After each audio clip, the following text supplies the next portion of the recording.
미디어와 관련된 과학 소식을 살펴보고 언론의 과학 관련 보도 내용을 비평해보는 사이언스 앤 미디어 시간입니다. 네, 스튜디오에 성균관대학교 이경락 박사 나와 계십니다. 안녕하십니까? 네, 안녕하십니까? 오늘은 어떤 이야기를 해볼까요? 최근 세월호 사건과 관련해서 그 검경의 추적을 받던 유병헌 씨가 사체로 발견이 됐습니다. 그래서 사회적으로 큰 파장을 일으키고 있는데요. 네. 문제는 여기서 그치지 않고 발견된 그 시신이 유병헌 씨 당사자인지 이런 여부나 그리고 사인에 대한 여러 가지 음모론 이런 것들이 다양한 논란으로 이렇게 그치지 않고 나타나고 있습니다. 그래서 오늘은 어떤 측면에서 국민들이 가장 그 신뢰할 수 있는 어떻게 보면 과학을 바탕으로 어떻게 특정 사실을 증명하는 국가기관들이 있는데 이런 국가기관에 대해서 그리고 또 특히 그 국가기관의 독립성과 또 그에 따른 언론의 역할에 대해서 중점적으로 이야기를 해보겠습니다. 아울러 그에 대한 관점의 변화로서 과학기술 거버넌스라는 것이 있는데 그런 것의 가능성에 대해서도 함께 이야기를 나눠보도록 하겠습니다. 네. 유병헌 씨 시신과 관련해서는 국가수가 100% 확실하다라는 결론을 내렸지만 그 사인을 밝혀내지 못했습니다. 이렇기 때문에 아직까지도 국민들이 계속해서 의혹을 품는 게 아닐까요? 네, 그렇습니다. 그 국가수는 지금 제기되고 있는 여러 가지 논란이 있습니다. 뭐 이복 동생 시신이다, 뭐 이런 얘기, 설이라든가 이런 의혹들이 나오는 것에 대해서 계속 이제 답변을 내놓고 있거든요. 근데 보도가 안 되는 경향도 있고 공식적인 입장에서 유병헌 씨 시신이 이게 확실하다 이렇게 이제 얘기를 했었고요. 이것은 어떻게 보면 과학자가 관찰과 또 실험을 통해서 내놓은 결론이기 때문에 전 타당하다 이렇게 일단은 그렇게 보는 것이 옳다고 봅니다. 그렇지만 그 국민들이 국가수에 대해서 신뢰하지 못하는 부분 그런 것들이 분명히 있긴 있거든요. 근데 이것은 어떻게 보면 과거 뭐 공안 정국에서 그 유서대필 사건에 대해서 독립적인 판결을 내리지 못했던 그런 전력, 즉 정치적으로 휘둘린 전력 이런 것들이 있었기 때문이 아닌가 이런 생각이 듭니다. 즉 정치적 이유로 증거를 조작하거나 또 무언가를 감추고 있는 것이 아닌가 하면서 이제 국민들이 국가기관을 신뢰하지 못하고 있는 것이죠. 네, 그리고 일각에서 제기되는 의혹들이 있지 않습니까? 이 의혹들이 결국은 정부가 세월호 사건 초기부터 좀 진실하게 사건을 이야기하지 못하고 국민에게 좀 솔직하게 다가가지 못한 이 점이 좀 문제가 되는 것 같다는 생각도 있습니다. 예, 그 부분에 대해서는 제가 얼마 전에 리스크 커뮤니케이션 그 관련된 예로 설명을 드렸는데요. 위험을 사실 감추지 말고 또한 또 조직의 위기가 닥쳤을 때에도 그 위험에 대해서 진실하게 접근하는 것이 최선의 방책이다라는 관점으로 말씀드렸는데 지적하신 대로 과학적 근거 이것들을 가지고 국가수에서 내린 결론에 대해서 계속해서 지금도 이제 논란이 되고 문제가 제기되고 있지 않습니까?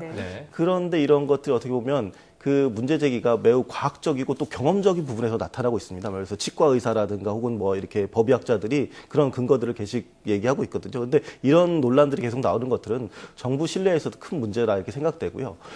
세월호 사건이나 유병헌 씨 시신 발견과는 좀 무게감이 다르지만 또 이런 비슷한 연장선상에서 볼 수 있는 문제가 있는데요. 바로 식품의약품안전처와 관련된 그런 내용입니다. 거기서 분석하고 있는 식품 안전성과 관련된 내용들이 이제 세부적인 것들인데 뭐 아까 사카린 얘기도 나왔지만 예전에는 아예 그 발암물질이었거든요. 그러니까 제가 몇 차례 말씀을 드렸습니다만 또 MSG 같은 경우도 그 안전성 이런 것들에 대해서 식약처에서 무해하다고 결론을 내렸거든요. 그런데도 국민들의 불신이 아직도 그 MSG나 뭐 조미료에 대해서 여전히 있고 그리고 또 아울러 언론에서도 그에 대한 의혹을 지우지 못하고 이런 것들을 계속 보도하고 있는 것도 사실입니다. 한마디로 이제 과학을 핵심으로 해서 국민의 안전을 보장하는 이런 두 기관들, 이런 기관들이 국민의 충분한 신뢰를 얻지 못하고 있다. 이렇게 볼 수 있는 것이죠. 그렇다면 이 두 기관의 과학성에 문제가 있다고 볼 수 있는 겁니까? 그것은 전혀 그렇지 않다. 이렇게 생각됩니다. 국가수의 경우에도 밀려드는 분석 의뢰 같은 게 굉장히 많거든요. 그래서 그렇기 때문에 법의학자들이 그 속에서 어려움을 겪고 있긴 하지만 그렇다고 그 내용들이 비과학적이다. 이렇게 얘기할 수는 없습니다. 오히려 어떻게 보면 초동수사 단계에서 아직 좀 그 트레이닝이 안 됐기 때문에 그런 문제가 과학수사로 제대로 진행되지 못하는 경우가 많다 이렇게 볼 수가 있고요. 식약처 역시 마찬가지입니다. 굉장히 우리나라 세계적으로도 훌륭한 장비와 반복된 실험을 통해서 국민의 먹을거리 안전을 계속 지키고 있다 이렇게 볼 수가 있고요.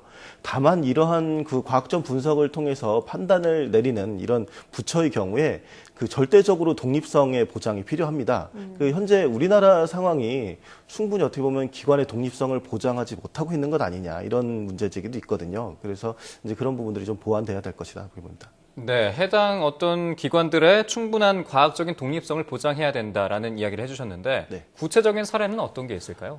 예를 들어서 아까도 말씀드렸지만 국가수 같은 경우에도 과거 유서대필 관련한 그런 감정 같은 경우도 그렇고 식약처 같은 경우에도 뭐 GMO와 관련해서 세계적인 농산물 기업들의 그런 기업들의 공약에서 완전히 자유로울 수 있나 로비나 혹은 공약이겠죠. 뭐 그런 것들도 좀 의문스러운 부분이 있습니다. 네.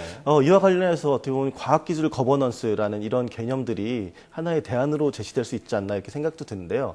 여기서 이제 거버넌스라는 것들이 기존의 뭐 일방적인 행정 집행, 정책의 일방적인 집행 이런 의미가 그런 통치적인 의미가 아니라 개인과 집단의 그 행동 결과에 영향을 미치는 여러 가지 그런 제도적 장치 이렇게 좀 융합된 그런 관점으로 어떻게 보면 협치 그런 네트워크 이렇게라고 볼 수가 있습니다. 네. 즉 과학기술이 그 경제와 사회 같은 모든 정책에 이제 기반이 이제 되고 있지 않습니까? 그것을 바탕으로 해서 그렇게 되고 있는 만큼 사회의 다양한 구성원들과 함께 과학기술 이슈들을 도출해 나고 또 토론과 공론화로 합의를 해야 된다. 이런 것들이 이제 그 일종의 과학기술 거버넌스의 그런 개념이라고 볼 수가 있습니다.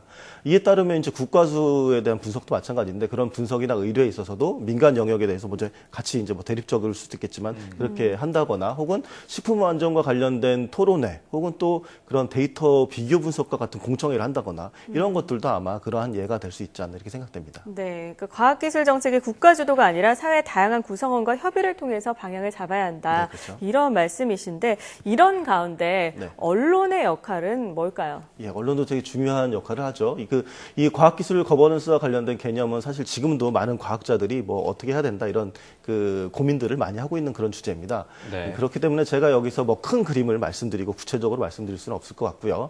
다만 이 과정에서 언론의 역할이 있다면 이 부분만큼은 좀 말씀드릴 수 있을 것 같은데요.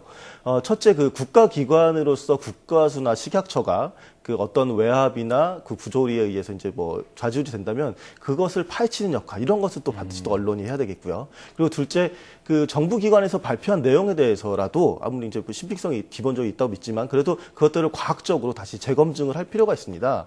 그 이와 관련해서는 그 공정한 민간 단체나 과학자들의 도움이 이제 필수적이다 이렇게 볼 수 있는데요. 이러한 인력풀을 기본적으로 이제 언론사에서 자체적으로 좀 그 네트워크를 갖출 필요가 있다 이렇게 네. 생각됩니다.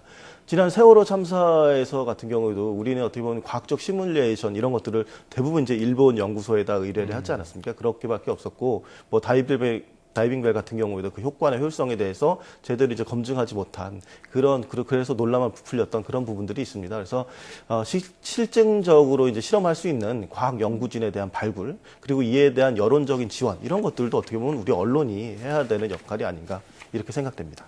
네, 정말 과학 관련 기관의 독립성이 확보돼야 되고 또 과학기술 거버넌스가 좀 제대로 마련돼야 된다라는 이야기 오늘 해주셨습니다. 네. 지금까지 성균관대학교 이경락 박사와 함께 이야기 나눠봤습니다. 오늘 말씀 고맙습니다. 예, 감사합니다.